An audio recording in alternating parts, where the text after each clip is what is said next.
ಮದುವೆ ಮುಂಚೆ ಈ ಥರ ಇರಲಿಲ್ಲ, ಮದುವೆ ಆದಮೇಲೆ ಒಂದಷ್ಟು ಬದಲಾವಣೆಗಳಾಗಿದೆ ಅಂತ ದೀಪುನೇ ಹೇಳ್ತಾರೆ. ಶೂ, ಸಾಕ್ಸ್ ಎಲ್ಲಿ ಇಡಬೇಕೋ ಅದೇ ಜಾಗದಲ್ಲಿ ಇಡಬೇಕು, ಸುಮ್ಮನೆ ಎಲ್ಲೆಲ್ಲೋ ಇಡೋದಲ್ಲ. ಆ್ಯಂಡ್ ಅದೇ ರೀತಿ ವಾಟರ್ ಬಾಟಲ್ ಕೂಡ ಈ ಥರ ಚಿಕ್ಕ ಪುಟ್ಟ ವಿಷಯ ಮಾಡಿದ್ರೆ ಎಲ್ಲರಿಗೂ ಹೆಲ್ಪ್ ಆಗುತ್ತೆ, ಈಸಿ ಆಗುತ್ತೆ ಅಲ್ವಾ.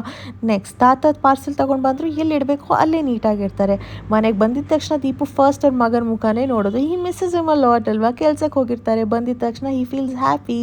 ಆ್ಯಂಡ್ ಏನೇ ಆಗಲಿ, ಎಷ್ಟೇ ಹೊತ್ತಾಗಲಿ ಅವ್ರು ಹೇಳೋದು ಒಂದೇ, ನಾನು ಮನೆಗೆ ಬಂದೇ ಊಟ ಮಾಡೋದು. ಟಿಫಿನ್ ಕೊಟ್ಟರೂ ಇಲ್ಲ, ನಾನು ಮನೆಗೆ ಬಂದೇ ಊಟ ಮಾಡೋದು, ಹಾಗೆ ವಾಪಸ್ ತರ್ತಾರೆ.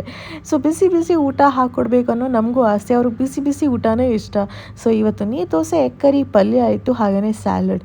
ಏನಿದೆ ಮನೆಯಲ್ಲಿ ಅದೇ ಅಪ್ಪ. Is a very simple person. ನೆನಪಿರಲಿ, ಮನೆ ಕೆಲಸ ಅನ್ನೋದು ಹೆಣ್ಮಕ್ಳದ್ದು ಮಾತ್ರ ಅಲ್ಲ, ಎಲ್ಲರೂ ಈಕ್ವಲ್ ಕಾಂಟ್ರಿಬ್ಯೂಷನ್ ತಗೋಬೇಕಾಗತ್ತೆ. ಎಷ್ಟಾಗತ್ತೆ ಅಷ್ಟು ಮಾಡಬೇಕಾಗತ್ತೆ ಅಲ್ವಾ, ಏನಂತೀರಾ?